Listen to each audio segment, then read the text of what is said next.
By the time you finish this video, you'll know how to create a character or a creature from start to finish. This is how all of our characters are created, but if you just want some pre-made characters, head over to ProductionCrate and just straight up download all of our models. YouTube is full of excellent tutorials for really specific CGI tips like these or these, but for the beginner, it can be a real challenge trying to figure out what order to go in. I remember that struggle, and I'm here to help you out. Let's make a realistic horse. Start by blocking it out in your favorite modeling software. The goal of the modeling phase is actually to end up with two models, a high-res model with tons of details, and a second low-res model with good edge flow and good UVs. I'll explain UVs later. This process is non-linear, meaning you can create these models in any order you choose as long as you end up with both. You could either sculpt the high res first and then trace it to create a low res model, or you can model the low res first and then smooth it and sculpt it. So let's kick it old school and box model this bad boy. There's really nothing to it, just get some good reference like we have here and start tracing. To save time, you can just do the left half of the character and then duplicate it when you're done. Don't worry about capturing every detail, only the main volume of each part of the horse is important. You can sculpt all those sweet details later on. And don't get too locked into one camera angle either, or you'll end up with what I call cookie cutter syndrome, where the creature looks great from one side, but looks really boring and flat from all the other angles. So keep that camera moving as you work.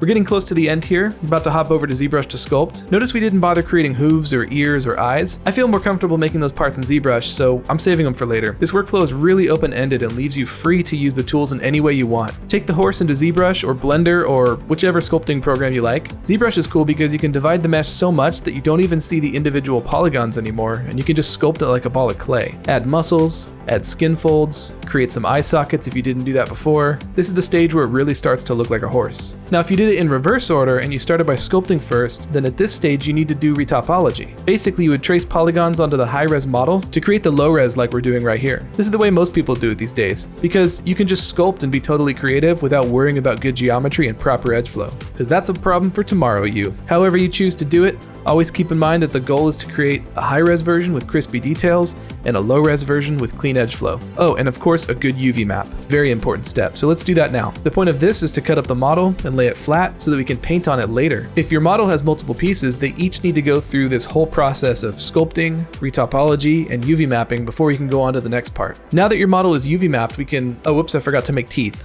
Go ahead and do that really quick. Here's a horse fact for you. Male horses have 40 teeth, but females only have 36. So I guess this is a lady horse. Also, their teeth take up more space in their skull than their brains do, so that's pretty cool. Once the models are UV mapped, you can transfer the details of the high-res model onto the low-res model through a texture map. This process is called baking.